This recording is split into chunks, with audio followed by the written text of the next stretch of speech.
Hello, everybody. This is Via Zone, and this is where we review Asian entertainment. Today, we're going to be reviewing a Netflix series. It's 2017, 16 episodes. It's called Rain or Shine. Now, I just love this series, and I'm going to give it a major hairs up, and I braided my hair so I could do that real nicely. I love the series only because I thought the script writing and the actors in it did an exceptional job. It is about a collapsed mall where two young people were in the mall at the time. The mall collapsed, but they were survivors. It was so interesting how they played this mall collapse within the whole series. I liked how they went back and forth when they were young as opposed to when they are now, of course, much older. And I just thought it was a very interesting story. Now, I do have to say that I think there was a mall collapse in Korea, so I'm sure this was probably based around that. Now, the two main actors, you'll see a picture of him here, and then you'll see a picture of her. They end up knowing each other within the mall collapse, and they meet up again when, of course, they're adults.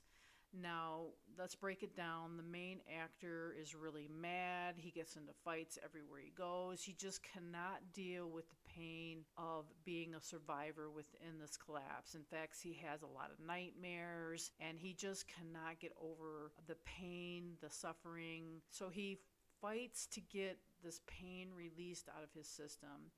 Now, the main girl, she forgets the tragedy completely. Now, she knows that she lost her sister because, of course, her sister was with her in the mall. But she doesn't remember anything else besides that. Well, throughout the whole series, she begins to start putting pieces together because of him. And they meet up, they become friends.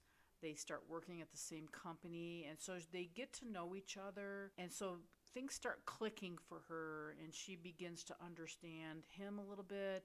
And of course, her memory does eventually come back. Now, she makes models of buildings, so she's still involved in the architect process. And I think the reason the writers probably chose that was to keep her involved in what had happened to her many years ago. Her mom runs a bathhouse in Korea, which I think is kind of an interesting take. You don't see a lot of that, of course, in the United States. Bathhouses there in Korea are pretty popular. So her mom is dealing with the loss of her other daughter, and she takes it out on the daughter she still has, which is the main actress. So that's a whole storyline in itself. The main guy works for an escort service as like somebody that beats up people that don't pay their money, and so there's a whole backstory there. And then there's, quote, a grandma that's within the story that's giving pills to the main actor so he can deal with his pain. Now, she is very interesting in the story because she is using the old Korean dialect. So some of you may not recognize that, but it is the old Korean dialect, which I thought was really interesting that they brought that in. The main actress, has a girl in a wheelchair that writes web comedy or webtoons, and that's a whole storyline in itself. So there's just a whole lot of things going on in this series, but it was so well done. I just have to say, great kudos to the directors, the writers, the filming. I just thought it was just a really well done series. The construction company director is hilarious. I just loved him. He is somebody that's really mean, and he wants, this new construction to take place, but there's all these problems that happen, and because they want to build on top of the collapsed mall, and I just thought he was funny.